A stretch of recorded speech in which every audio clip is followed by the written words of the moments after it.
Let's start from the top and talk a little bit about your background and how you came to be a peak OS coach. Sure.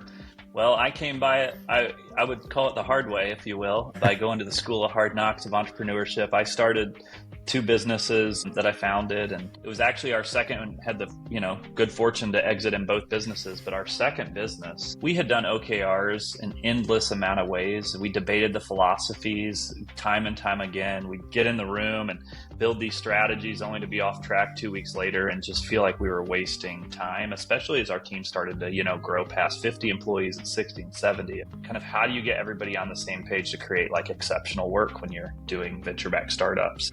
I guess, business-wise, hit rock bottom. We laid off 20 right when COVID hit. Our market consolidated and hit rock bottom, laid off 25% of our staff, really leaned up. And we kind of had a moment where like, well, if we're going to survive, we have to really create some exceptional performance and get everybody radically aligned.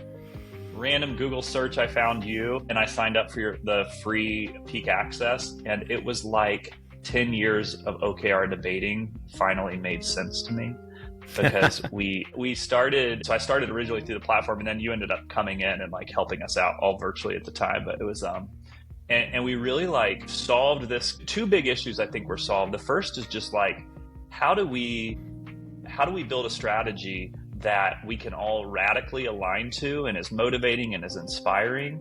And 2 is, how do we then pivot and adjust and move based on the new information? Like when you're building a startup, you don't know what's around the corner.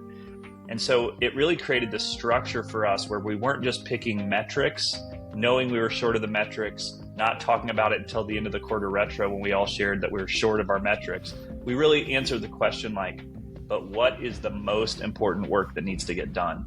And then we hold ourselves accountable to it. So it drove accountability, it raised pace. It's an easy way to do that with still being like a kind, empathetic leader for me, like which was really valuable for me. And it turned our business around. We went from this really troubled scenario to executing like rapidly. Our team was smaller and yet we're getting more done. And once we turned that ship around, we were able to have a great exit. And I really do credit a lot of that to like getting the team aligned. And so why I became a coach is pretty strict. Once, I'm an executive coach as well. I have my own business now and I support founders and executives. And I reached out to you because I was like, hey, this thing changed my business.